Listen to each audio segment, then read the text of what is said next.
नमस्कार दर्शक बंधु मु ज्योतिर्विद दीपक सेदाजी आपण मानकु मोर भाग्यचक्र चैनल को स्वागत करुच्ची। अर्धकायं महावीर्यं चंद्रदित्यं विमर्धनं सिंहिका गर्भसंभूतं तं राहुं प्रणमाम्यहम्।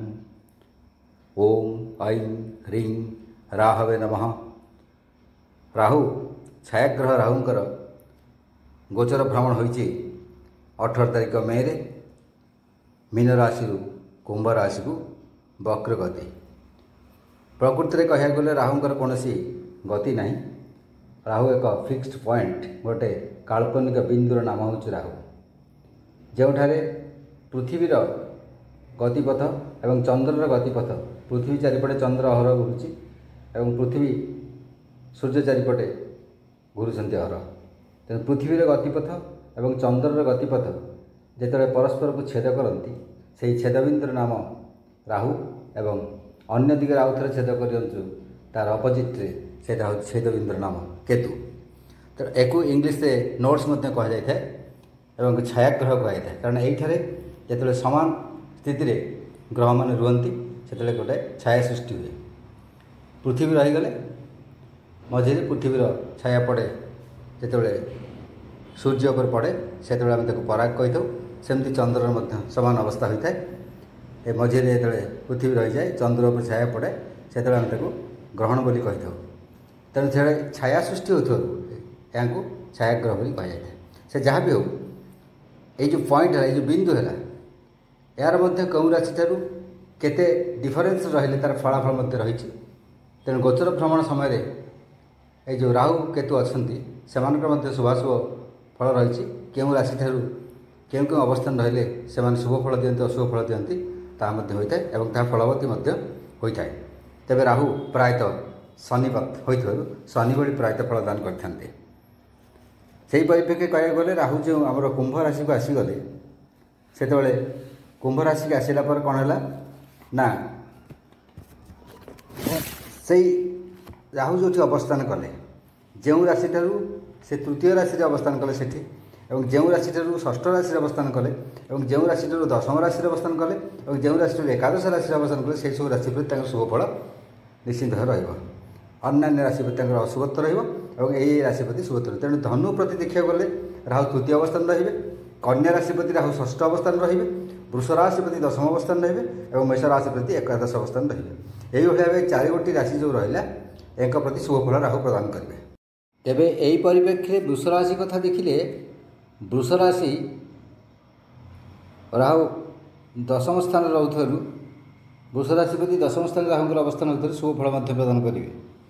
तेणु कौन कौन शुभ फल प्रदान करेंगे आसन देखा। तेबे चक्षु दृष्टिशक्ति ये सब किसी असुविधा थाए तार दूरीकरण हो, आर्थिक उन्नति हो, नख दांत जीभ बा शिर रोग न्यूरो प्रॉब्लम जदि किसी थाए से सब मुक्ति लाभ करेंगे बा उपशम हो। पारिवारिक द्वंद्व विवाद किसी तार समाधान हो, पारिवारिक विशृंखला किसी तार समाधान हो। परिवार में कौन व्यक्ति बाहर थे अशुभ खबर आप पाते किसी संवाद पाइपारे तो हठात आप फेरी पाइबे और खुशी हे। सुभोजन प्राप्त हो, सुनिद्रा प्राप्त हो, शिक्षार उन्नति हो, उच्च शिक्षा प्राप्त करने आप निश्चित भाव चेष्टित हे। संपद वृद्धि हो, विभिन्न आड़ आप संपद वृद्धि हो, शत्रु सब पराजित हे एवं मानसिक शांति आप लाभ करेंगे। बंधु ज्ञाति परिजन एम संपर्क दृढ़ता आसो, संपर्क से आपणकर दिक्कत जो थिला ताहा दूरे जीव अपसरी जीव एवं क्रमे क्रमे मित्रता प्रतिष्ठित हो सहित।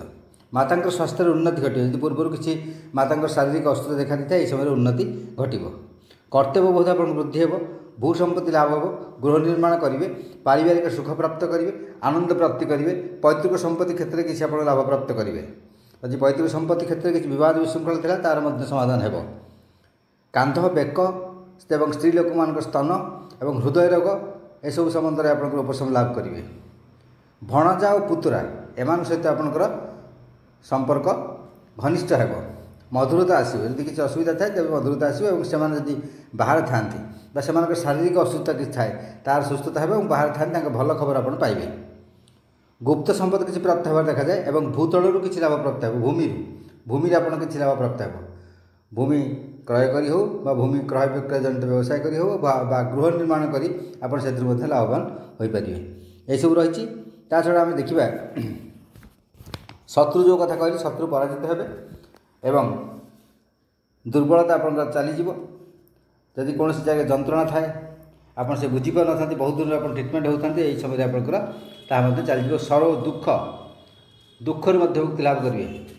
जदि किसी लोन थाए आप ऋण किसी करते आप ऋणमुक्त हे आपणकर सम्मान वृद्धि हे कर्म क्षेत्र में सरकारी क्षेत्र हो बेसरकारी क्षेत्र हो जो स्थान आप चाकरी कर कर्म कर उन्नति हे बहु भाव सम्मान लाभ करेंगे मर्यादा लाभ करेंगे।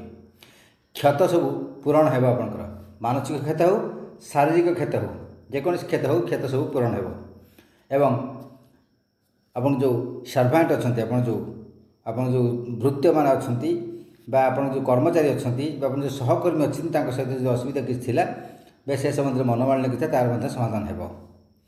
स्टेप मदर जदि जन किसी असुविधा थाए ताहा दूरीकरण हो सहित अशांति विवाद थे तार दूरीकरण हो।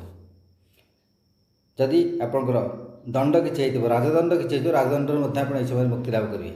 आई ट्रबुल आखिर जब किसी ट्रबुल थी सब आप असुविधा किसी हम आप असुविधा दूरीभूत हो सुस्थता अनुभव करेंगे। तापर रही आपंकर भाग्य क्षेत्र में उन्नति हो एवं आप अभीष्ट सिद्धि हो विदेश यात्रा करेंगे।